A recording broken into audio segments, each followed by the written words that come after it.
শিঠাব review. Hello everyone, তো আপনাদের সবাইকে আবার স্বাগত জানাচ্ছি আমার এই শিঠাব চ্যানেলে। তো আজকে আমরা আবার চলে এসেছি জেমস বন্ড সিরিজ নিয়ে।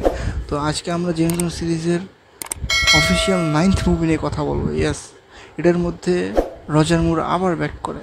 তার সেকেন্ড ফিচার হচ্ছে জেমস বন্ড সিরিজের মধ্যে লিড ক্যারেক্টার জেমস বন্ড হিসাবে।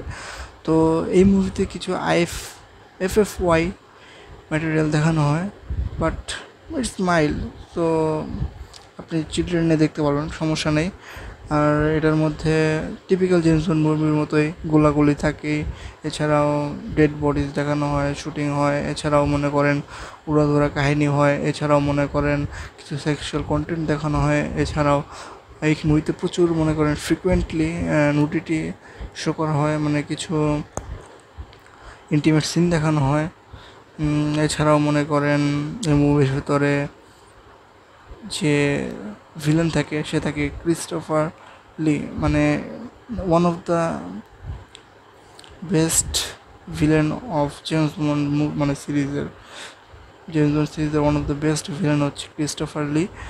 আর অসাধারণ অ্যাক্টিং ছিল তার।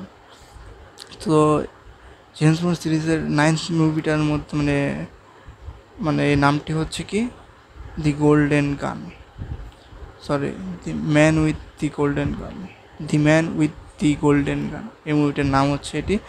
আর এই মুভিটি মেনলি রিলিজ হয় হচ্ছে 1974 ডিসেম্বর 20 তারিখে। মুভিটির মধ্যে মনে করেন জেমস বন্ডের যে মেন কাহিনীটা ছিল সেটা হচ্ছে জেমস বন্ডকে একটা থ্রেট লেটার আসে, তার সাথে মনে করেন একটা গোল্ডেন বুলেট থাকে, বুলেটের মধ্যে লেখা থাকে 007।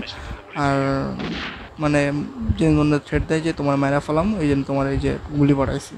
তো জেমস বন্ড বুঝে যায় যে এটা কে পাঠাইতে পারে, এটা মাত্র একজন মানে কিলারই আছে যে মনে করেন এরকম গোল্ডেন মানে বুলেট দিয়ে মানুষ মারে। সে হইতেছে পার জবে $1 মিলিয়ন করে লয়। তো জেমস মানে এই ভিলেনটাকে ক্রিস্টোফার লি, আমাদের অসাধারণ অ্যাক্টর। তো জেমস বন্ড রজার মুর আমাদের কি করে খুঁজতে বের হয়েছে যে এরা আমার মারার আগে আমি এর খুঁজে বাই করবো, আর মেরালাম এর তাহলে আমার মারতে পারবো না, এরকম একটা কাহিনী হয়। তো জেমস বন্ড যখন খুঁজতে বেরোয় ভিলেনকে, তখন ভিলেনের সাইড কী করে একটা সোলার প্যানেলের মানে পাওয়ার স্টেশনের কী করে মানে কি চুরি করে নেয়। তো আমাদের জেমস বন্ড ভাই এখন কি করে সাইড কিকটার পিছিয়ে ঘুরতে থাকে, কারণ সাইড কিকটারে ধরা লাগবে, পাওয়ার স্টেশনের চাবি খোঁজা লাগবে। এমন টাইমে মনে করেন ভিলেন জেমস বন্ড এবং জেমস বন্ডের যে অ্যাসিস্ট্যান্ট থাকে তারা মনে করেন একটা আইসল্যান্ডের মধ্যে আটকে ফেলে, এবং এইভাবে মনে করেন কাহিনীটা চলতে থাকে। আর এটাকে বলা হয়ে থাকে যে জেমস বন্ডের এটা অত ভালো একটা মুভি না, বাট দেখার মতো মুভি, দেখা যেতেই পারে, তাই না?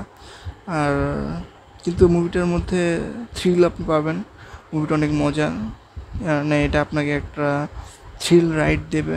এছাড়াও মনে করেন ক্যাস্ট ছিল খুবই ভালো মুভিটির মধ্যে, but it is not one of the best bond films. তো এখানে ভিলেনের অ্যাক্টিংটা আপনার ভালো লাগবে, মানে একটা জোস একটা ভাইব দিবে আপনাকে মুভিটার মধ্যে। আর IMDb রেটিং হচ্ছে 6.8, আমি রেটিং দেবো 7। আপনি চাইলে দেখতে পারেন মুভিটি। আর আমার চ্যানেলটা সাবস্ক্রাইব করে ফেলুন, আর হিট দি বেল আইকন লাল বাটনটা টিপ দিয়ে দেন পারলে। আর মনে করেন লাইক করতে পারেন, আর ভিডিওটা শেয়ার করতে পারেন, আর চাইলে আপনি কমেন্টও করতে পারেন নিচে যে আপনি মুভিটা দেখছেন কি না।